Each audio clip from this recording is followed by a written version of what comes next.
Gostaria de estar saudando meus amados e queridos irmãos, amigos e ouvintes da Palavra de Deus com a gloriosa paz do Senhor Jesus.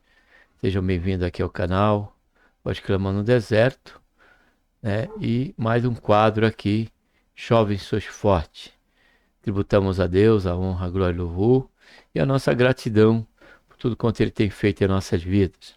Se você está chegando aqui pela primeira vez, você pode estar aí se cadastrando e querendo estar por dentro de cada programação quando esta programação for colocada na plataforma do YouTube, você precisa também estar acionando o sininho, tá bom? Estamos aqui dentro do quadro Jovem Sois Forte, onde o tema central, que eu vou estar abrindo aqui para vocês, o tema central desse terceiro trimestre na classe do jovem, tem como título A Liberdade em Cristo, vivendo o verdadeiro evangelho conforme a carta de Paulo aos Gálatas.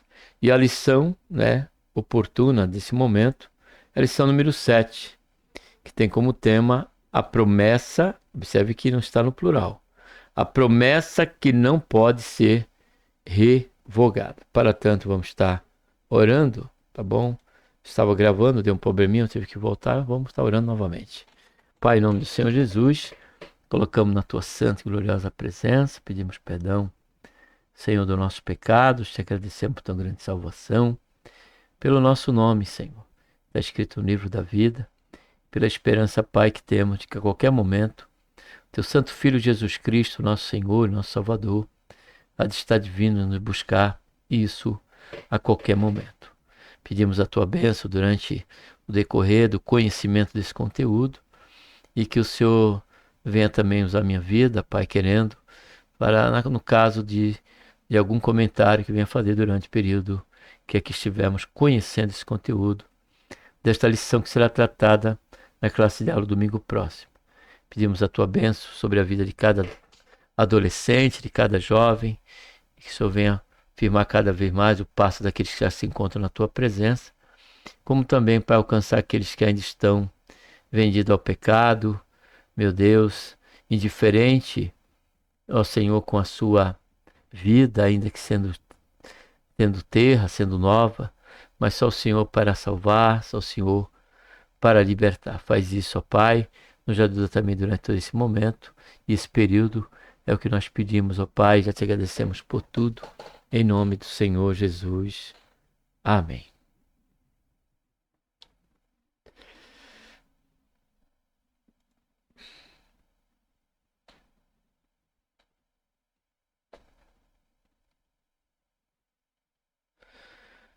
Seja bem-vindo a mais uma lição dominical. O texto principal diz: porque todos sois, olha só, filho de Deus pela fé em Cristo Jesus. Esse todos não se diz respeito somente, aos membros daquela comunidade, que eram os Gálatas, ali na questão geográfica ali da igreja de Gálatas. Não. Todos também podemos colocar universalmente, sem qualquer exceção, todos que são filhos de Deus pela fé em Cristo Jesus. Somente através desse alicerce estabelecido pela palavra de Deus é que nós podemos nos declarar como filhos de Deus. Porque muitos dizem que todos nós somos filhos de Deus. A Bíblia, ela nega essa verdade, torna isso uma mentira. Porque o próprio apóstolo João, no seu Evangelho, capítulo 1, versículo 12, ele diz: e todos que o receberam, a quem? A Cristo Jesus, deu-lhes o poder, Deus deu-lhes o poder de serem feitos filhos de Deus. Isso não vem da vontade do homem, isso não vem da vontade da carne, isso vem exclusivamente dele, do Senhor. Então, somente pela fé em Cristo Jesus é que nós passamos a ser filho de Deus. É desta promessa que estaremos tratando, né, durante todo esse período aqui desta lição.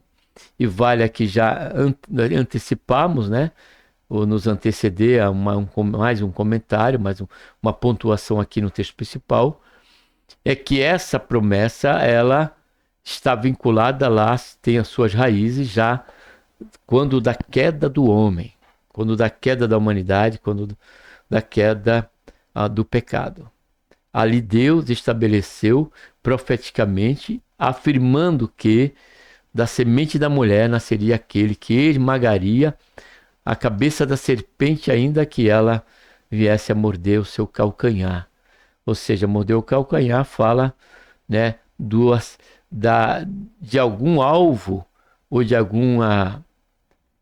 vamos supor, de alguma ação que o diabo consegue ainda, né, ter a sua ação contra aqueles que são do povo de Deus, que são filhos de Deus. Porém, é só essa liberdade. Mas o que prevalece quando somos filhos de Deus, estamos na presença de Deus, é que o Senhor nos livra de todo o mal e o maligno, ele não nos toca. Então, ainda que nós temos ali a promessa feita por Abraão, né, de que da sua semente, todas as nações da terra, toda a família da terra seriam abençoadas, Deus estava ali, né, consolidando, né, a questão desta promessa de sermos filhos de Deus pela fé em Cristo Jesus, nosso Senhor. Isso não foi no tempo da lei e por isso ela não é ela, né, que vai revogar essa lei, porque ela não pode ser revogada, que ela foi feita nos primórdios, até mesmo antes da própria lei. Resumo da lição: a promessa de Deus não pode ser revogada pela lei, pois Deus não se contradiz. Outra realidade aqui, caro jovem, é que quando aqui diz a promessa de Deus não pode ser revogada pela lei, essa lei aqui, se tratando do contexto de Gálatas, está falando justamente da questão da promessa da vinda do Senhor Jesus para se entregar por nós na cruz do Calvário. Porque quando a Bíblia trata de lei, no grego tem um significado de nomos e pelo hebraico Tora, que significa ensinamento ou uma orientação. Porém, quando vemos na Bíblia a expressão lei, ela pode estar se referenciando, dependendo do texto e contexto, aonde estivermos lendo, ela pode estar se relacionando ou se referindo aos 10 mandamentos. Ela também pode estar se referindo ao Pentateuco, aos 5 livros da lei, ou então ela de Moisés, né? 5 livros de Moisés. Ou então ela pode estar se referindo a uma lei específica, como é o caso daqui desta lição. Esta lei está se referindo a uma promessa que Deus estabeleceu. Foi uma promessa. E a lei aqui está se referindo, melhor dizendo, ao sacrifício, né? O sistema sacrificial pela qual aqueles judaizantes dentro da igreja do Gálatas estavam requerendo que aqueles que faziam parte da igreja, a exemplo deles, somasse também a questão do exercício do sistema sacrificial do Antigo Testamento. Então, quando Jesus veio, aquele sacrifício já apontava para a nossa impossibilidade de cumprimento, né, da lei, em todos os seus pormenores, e apontava para a nossa miséria espiritual e a total necessidade de nos voltarmos para Deus. E isso também já apontava para aquele que haveria de ser o perfeito sacrifício, que foi o Senhor Jesus. Enquanto os sacerdotes primeiramente ofereciam sacrifício por eles, pelos seus pecados, Jesus, não tendo pecado algum e sendo nosso sumo sacerdote por excelência, ele se ofereceu a si mesmo como Cordeiro de Deus para o perdão do nosso pecado. Sobre ele veio a ira que haveria de recair por nós, né? Se assim nós permanecêssemos na incredulidade e partíssemos dessa vida desta maneira. Então aqui já fica um parente para você que é jovem, para você que está aqui conosco, ouvindo a palavra de Deus, né, que precisa tomar uma decisão. Porque não há qualquer obra que nos conceda um relacionamento perfeito com Deus. Somente através do mérito da cruz é que podemos entrar com ousadia, como diz o escritor de Hebreus, até o trono da graça de Deus, para podermos suplicar a Ele o favor do Senhor, o socorro dEle, e a Bíblia diz que Ele nos concederia uma resposta no seu tempo oportuno. Esse tempo oportuno se refere ao tempo de Deus, ao Kairos, como também, né, ao tempo em que, ao ser respondido, tudo que estiver em relação a esta resposta vai estar vinculada unicamente à glória do nome do Senhor Jesus, do nome de Deus. Amém? Texto bíblico, Gálatas 3,17. Deixa eu ver aqui se eu... Não. Vou abrir para você de novo. Vamos lá. Porque se a herança provém da lei, olha só, já não provém da promessa. Mas Deus, pela promessa, a deu gratuitamente a Abraão. Então, o primeiro versículo aqui de Gálatas, Paulo está levando os irmãos ali da igreja de Gálatas a olhar pelo retrovisor das escrituras do Antigo Testamento, em que a promessa ela antecede a questão do estabelecimento da lei. O tempo da lei foi uma dispensação necessária e que estava vinculado aos propósitos, né, progressivos da revelação de Deus e do trabalhar de Deus, né, em nossas vidas. Mas digo isto que, tendo sido o testamento anteriormente confirmado por Deus, a lei que veio 430 anos depois não invalida de forma a abolir a promessa. Aqui já se refere, né, à questão da lei de Moisés, com respeito aos sacrifícios, como também a questões morais, princípios que ainda nos são úteis, né? Hoje nós vivemos ele, praticamos, porém não é isso que vai nos dar o mérito, né, do nosso relacionamento com Deus, como também da certeza da vida eterna. Somente o precioso sangue do Senhor Jesus. E é pela fé nesta obra, na morte e ressurreição de Jesus Cristo, é que temos essa confiança e nos pautamos unicamente nela. Logo, para o que é a lei, foi ordenada por causa das transgressões. Aqui já está apontando o primeiro princípio, né, da lei. Tem vários, eu vou trazer aqui 4, mas aqui já está o primeiro que vai estar dentro dessa relação de 4 que eu trouxe aqui para vocês. Logo, para que a lei foi ordenada, olha só, por causa da transgressão. A primeira relação é essa. Para refrearmos. Porque ainda que antes da lei, a própria consciência humana já estabelecia ou já vinculava o pecado àquele ato, né, que eles viam estar em discordância com a vontade de Deus. Um exemplo claro disso é o caso de José. Não José do Egito, José de Deus. Chamam José do Egito porque ele foi para o Egito, ele ficou, né, praticamente até o final dos seus dias. Então, porém, é José de Deus, né?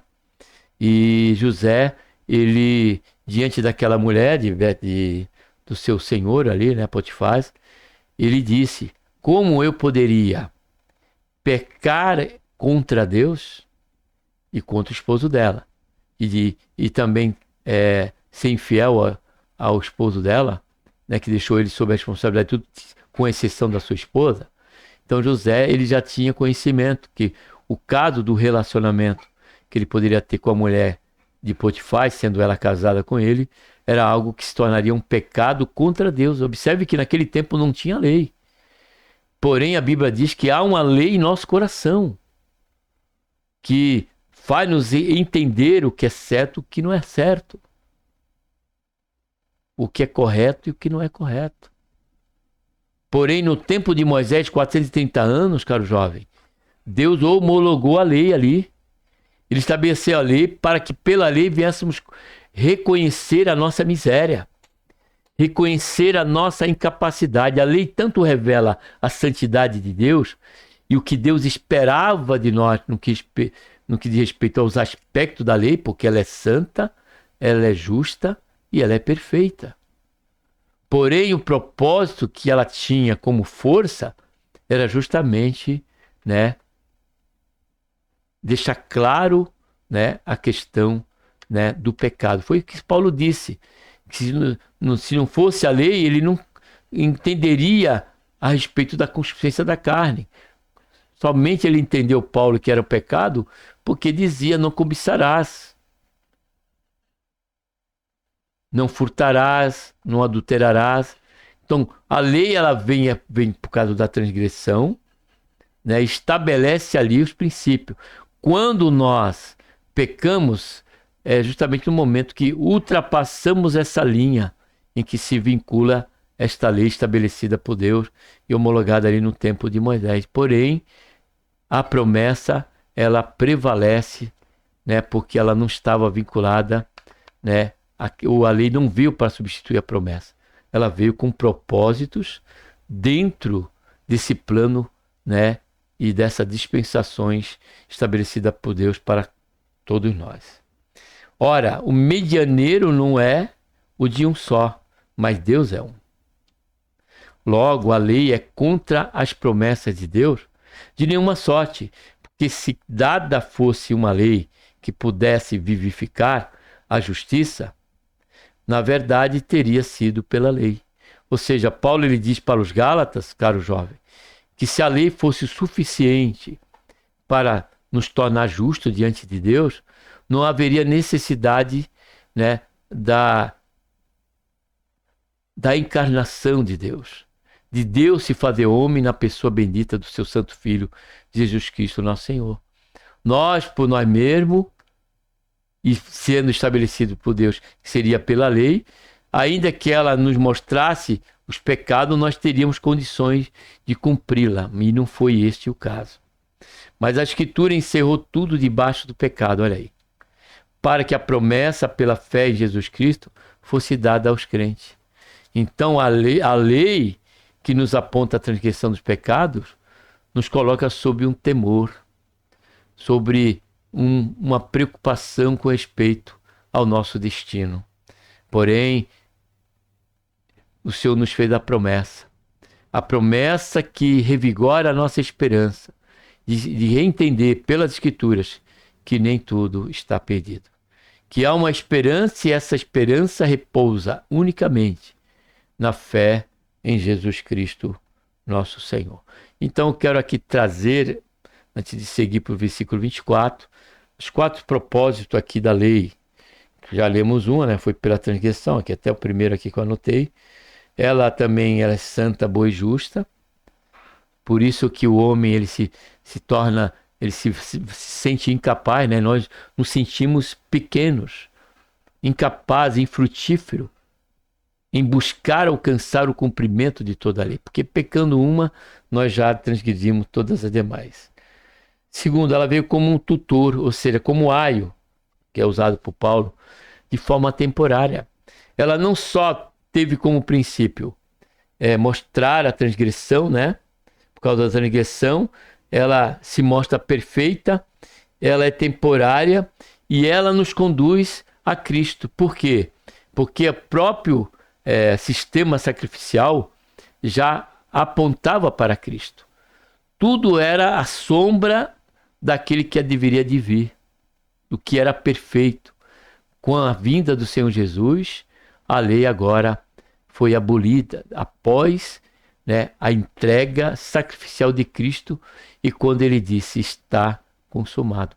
Essa consumação é justamente o plano que se iniciou lá no Jardim do Éden. Foi, né, ali firmada pela promessa a Abraão e cumprida com a vinda, né, e a encarnação, né, do Deus Emanuel, Deus conosco.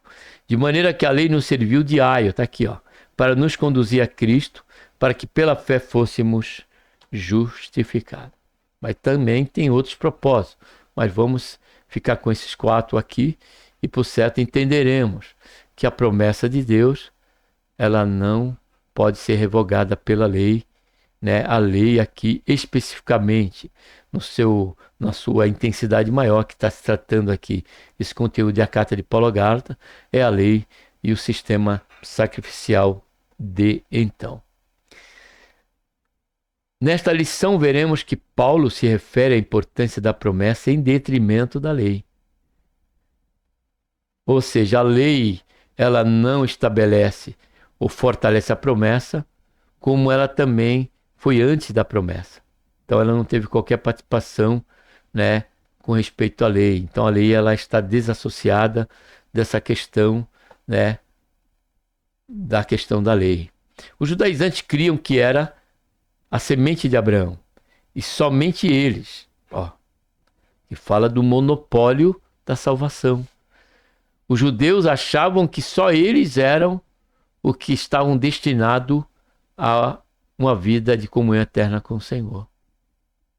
Porque a lei e as ordenanças que Deus dava, orientações, porque a lei, como vimos, significa orientação, eles não poderiam se misturar com as nações dentro dos princípios daquelas costumes daquelas nações, como diz Jeremias capítulo 10. Mas Israel foi levantada dentre as nações, sendo ela menor. Não foi por mérito, foi por escolha de Deus. Chamou Israel para ser luz aos gentios, para levar os gentios a abandonar as práticas e as crendices das suas referentes às suas culturas e se voltar para o único Deus e Senhor. Então isso já apontava para a aceitação deles em meio ao povo de Deus. Porém, os judaizantes, né, os judeus principalmente, eles acabaram, né, se tornando presas da vaidade ali espiritual e se achavam um monopólio ali, como hoje em dia nós vemos aí algumas igrejas se colocarem como tal quando não há monopólio. O monopólio que existe é único, se referente à salvação que é pela fé na pessoa bendita do Senhor Jesus. Louvado seja, engrandecido seja o nome santo do Senhor. Mas Paulo mostra que a semente de Abraão para Deus é mais abrangente e alcança todos que creram e creem em Jesus pela fé, judeus e gentios. A lei, então, a própria promessa de Deus já se mostrava, né, uma promessa que seria includente, né? Seria para todos, universal. A lei, que é o pacto mosaico, não tem o poder de anular a promessa de Deus feita ao patriarca 400 anos antes, pois Deus não voltou atrás em suas promessas. E ainda vai, Paulo diz, chega a dizer que as promessas, todas as promessas em Deus, elas são sim no Senhor. O pacto de Deus, pacto de Deus,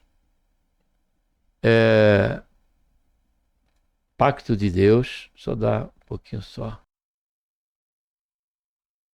Primeiro ponto, o pacto de Deus é anterior à lei. Primeiro subponto, a lei não invalida o testamento. Paulo se vale de uma linguagem jurídica para mostrar aos Gálatas a importância da promessa de Deus. Aqui ele apresenta uma contraposição entre a promessa e a lei. Deus fez promessas a Abraão e destacamos a de que ele seria pai de uma grande nação. Pelo que vemos ao longo da revelação divina, com base em Gênesis 12:3, em ti serão benditas toda a família da terra. O alcance da promessa divina a Abraão e além de sua semente física. Deus fez um pacto com Abraão e esse pacto não seria revogado pela lei de Moisés. Na língua grega, há duas expressões para a palavra aliança. A primeira é colocar junto, onde um pacto é feito entre as partes iguais, com direitos iguais, de discutir o acordo a ser proposto. A segunda palavra é diatek, colocar por, e traz a ideia de um acordo em que as partes são desiguais, quando uma parte coloca os termos e a outra aceita ou rejeita. Essa é o termo que Paulo usa para explicar o pacto de Deus com Abraão. O patriarca, como ser humano, era limitado no que poderia oferecer a Deus, exceto pela fé que tinha no Eterno. Deus, por sua vez, prometeu bênçãos a Abraão, e uma vez feito o pacto acerca dessa promessa, não voltaria atrás. Em sua presciência, Deus sabia que os gentios seriam alcançados e experimentariam a oportunidade de viver pela fé. Essa questão dessa promessa feita a Abraão, caro jovem, vale lembrar ali que Deus, para estabelecer esse pacto, essa promessa, Deus, como era costume do Oriente Médio, daquele tempo de Abraão, aqueles que se faziam aliança, eles colocaria, dependendo dos termos dessa aliança, e se ela estivesse vinculada até a questão de morte, ou de compromisso responsável com ela, eles colocavam um animal, eles repartiam aquele animal no meio, matavam aquele animal, partiam no meio e abriam aquelas duas metades, e os dois que fizeram aquela aliança passavam junto, né, se transformando ali uma aliança de sangue, frente aos compromissos aliançados ali, tanto por responsabilidade de um cumprir a sua parte, como do outro.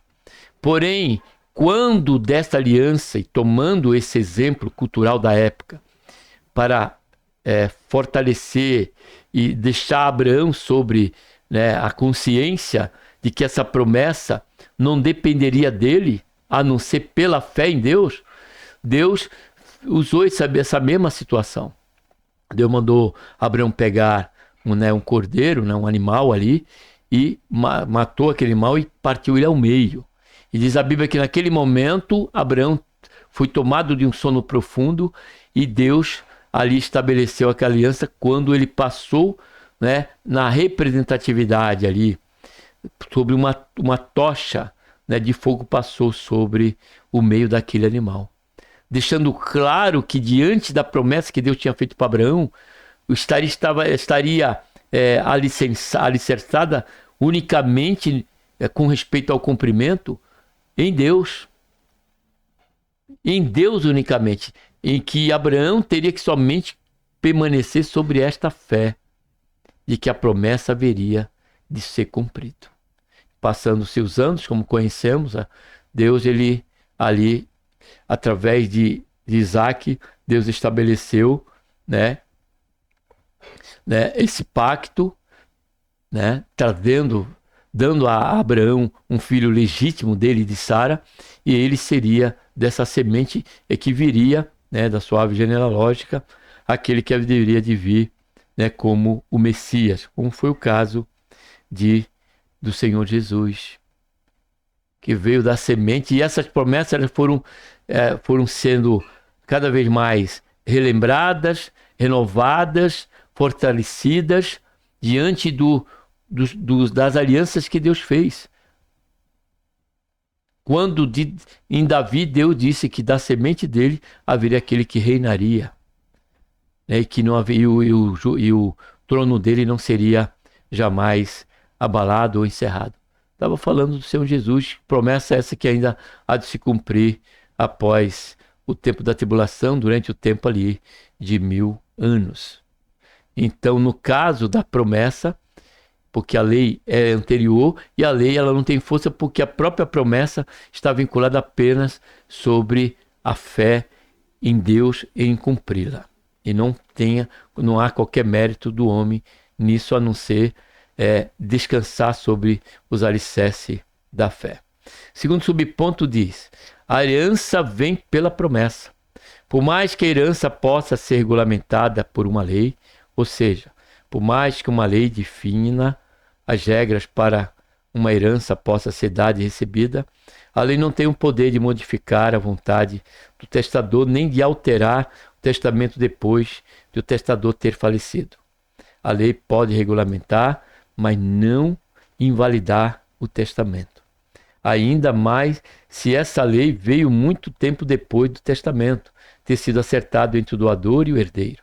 A promessa de Deus a Abraão não poderia ser revogada pela lei que Deus deu ao seu povo.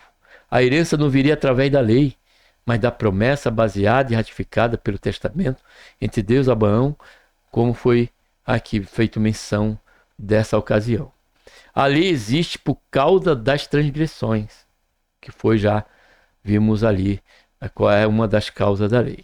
Paulo, ou das finalidades da lei, né? Paulo explica que o motivo da lei existir, pois se não o fizesse, certamente os Gálatas manteriam a percepção de que seguir os preceitos mosaicos, sendo gentil, era a forma correta de viver o Evangelho. De certa forma, a lei de Moisés pode ser comparada a um objeto que tem a capacidade de refletir a imagem de uma pessoa, mas não de limpá-la. A lei mostrava que a pessoa era, mas não podia mudá-la. Espelhos não mudam a aparência das pessoas que se colocam diante dela. A lei tinha por objetivo regular as relações entre o homem e Deus, entre o homem e o seu próximo, e o homem consigo mesmo. Era um código de suma importância para os hebreus. Ela existia porque a natureza pecaminosa dos filhos de Abraão era a mesma natureza pecaminosa dos demais seres humanos. E os hebreus, pelo menos, teriam um referencial escrito para não pecar contra Deus. Parando aqui, é bom a gente apontar aqui, amado e querido jovem, e que a própria incapacidade dos hebreus ou dos judeus cumprir a lei é que Deus estabeleceu a questão da lei sacrificial, dos prescritos sacrificiais para pagar o pecado, já mostrando a incapacidade ali, né?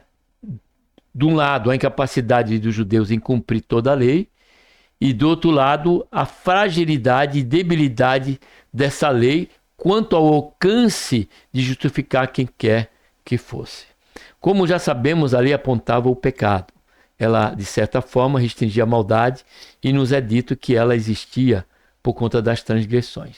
Então, aqui nós comentamos na questão de José, né? Como ele diz aqui, a lei apontava o pecado, ela, de certa forma, restringia a maldade.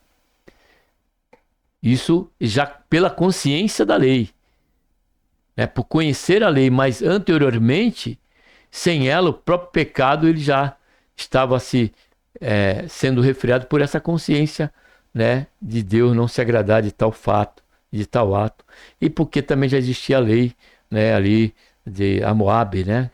Negócio assim, negócio mais ou menos assim que chamava o nome desta lei. Hammurabi, a lei de Hammurabi. Como sabemos, é da natureza pecaminosa do ser humano tentar burlar regras. A lei mostrava o pecado e os homens testavam o limite do alcance dela pecando contra Deus. Já provava isso, né? Segundo ponto, a lei não invalida as promessas de Deus. Nós vimos primeiro o pacto que é anterior à lei. E agora a lei invalida as promessas. A lei não invalida a promessa de Deus. Outra questão que Paulo tratou com os Gálatas. A lei não é contra as promessas de Deus. É estranho imaginar que Deus tenha feito um pacto com Abraão, 400 anos depois tenha mudado as regras, fazendo uma lei para os descendentes de Abraão e mudando os termos antes acertados e em sua fidelidade. O Eterno mantém o que foi ajustado com Abraão ao longo do século. Paulo pergunta logo, a lei é contra as promessas de Deus? De nenhuma sorte, porque se dada fosse uma lei que pudesse vivificar a justiça, na verdade teria sido pela lei. O que os judaizantes não compreendiam é que a lei e a promessa de Deus não eram opostas. Deus criou a lei para se opor à promessa que havia feito a Abraão, mas para conduzir. Deus não criou a lei para se opor à promessa que havia sido feita a Abraão, mas para conduzir os hebreus à fé em Cristo. Ela era um aio, como veremos, que é a segunda característica aí da lei, né? Tudo está debaixo do pecado. Antes de falar sobre a lei como um tutor, Paulo fala que a Escritura encerrou tudo debaixo do pecado, para que a promessa pela fé em Jesus Cristo fosse dada aos crentes. A salvação é uma dádiva, não uma dívida que tem de ser paga pelo esforço humano, o que não poderíamos, né? Aqui entra o fator graça de Deus, Com todos colocados no mesmo padrão, ou seja, debaixo do pecado, há uma padronização, ou seja, ninguém é melhor, superior a ninguém quando se trata de receber a salvação. Ou é pela fé, ou não é por caminho nenhum. A lei como aio, a lei agia como um tutor. Ela ensinava, conduzia no caminho, mas também tolhia a liberdade, como um batedor militar, que conduz uma autoridade até o seu destino. O aio assim agia. Ele direciona o camboio, faz a proteção, mas não deixa em liberdade até que tenha chegado ao destino esperado. A lei de Moisés deve guiar os seus seguidores até Cristo. Da mesma forma que um aio deveria conduzir uma criança até o destino proposto, assim a lei deveria fazer. A lei de Moisés não é adversária da graça de Deus. Na prática, a lei conduz os hebreus até a graça de Deus. Pois a ordenança mosaica aponta para uma impossibilidade de se agradar a Deus pelas obras, porque a lei foi dada por Moisés. A graça e a verdade vieram por Cristo Jesus. A lei nos prende ao pecado, mostrando o que é pecado. A liberdade dessa prisão só pode vir por intermédio de Cristo Jesus e a nossa fé nele. Agora, terceiro ponto, os verdadeiros filhos de Deus. Somos filhos de Deus pela fé. O que faz com que sejamos feitos filhos de Deus não é observância da lei. Não somos filhos de Deus pelas coisas que fazemos, e sim pela fé em Jesus. É bom, caro jovem, pontuar mais uma questão aqui. O que faz que sejamos filhos de Deus não é a observância da lei. Poderemos aqui, como um crivo aqui nosso, do canal, também não é sermos parte de uma congregação, de um ministério, de uma igreja, de termos a carteirinha, não é o tanto quanto poderemos ser eficazes, né, quanto a obra e quanto o legado deixado pelo Senhor Jesus, né, para a igreja. Também não é por aí que nós somos reconhecidos como filhos de Deus, mas sim unicamente pela fé na pessoa bendita do Senhor Jesus. Passamos a receber poder, como foi falado no começo, de sermos e nos tornarmos. Se temos que nos tornar, é porque não, jamais ou nunca fomos, jamais. Mas pela fé no Senhor Jesus, Deus ele dá poder para nos tornarmos filhos de Deus, né, por intermédio da fé no seu Filho. É possível que requisitos da mensagem dos aidantes estejam sendo ensinados em nosso dia, quando se exige que uma pessoa cumpra uma série de preceitos para que possa ser abençoada ou salva, e o que eu não poderia deixar de passar aqui em branco, que é a questão desse jargão, né, e modismo, que diz: você está preparado? Onde está em nós a condição de nos prepararmos? Qual seria esse o critério para que eu pudesse ter uma consciência de que estou preparado? Estar preparado fala de algo que está ao alcance nosso, algo que eu preciso fazer em consonância ao alcance desse alvo, de estar preparado. E não estar preparado fala que eu estou em dívida com algo em minha vida, para que eu tenha um mérito da salvação. Então, não tem vínculo bíblico, escriturístico, essa questão de estar preparado. Quando nós olhamos para Mateus 25, que fala das 10 viúvas, das 10 noivas virgem, ali o texto e o contexto e a mensagem ali do Senhor Jesus é de alerta. Era de alerta, de vigilância, exatamente, alerta, de vigilância com respeito à vinda do Senhor Jesus. E permanecemos na fé de que um dia haveremos de ouvir o sonido da trombeta nos chamar e estaremos nos reunindo com o Senhor, sendo arrebatado e nos reunindo com o Senhor nas nuvens. Então é a fé. Porque em nenhum momento Deus ele coloca para nós a condição de estar em nós, né, alcançar mérito, a salvação que não seja unicamente pela fé em Cristo, nosso Senhor Jesus Cristo. É nele que somos filhos de Deus, através da fé nele. É por ele em que recebemos e somos participantes da promessa do Espírito Santo em nossas vidas, que fala de termos essa natureza em nós. E ter o Espírito Santo em nós é almejarmos o que é bom, o que é verdadeiro, o que é louvável, o que é agradável a Deus. Esse é nosso anseio em todo tempo, em todo momento, porque o Senhor habita em nós mediante o seu Espírito Santo e ele é que nos guia em toda a verdade.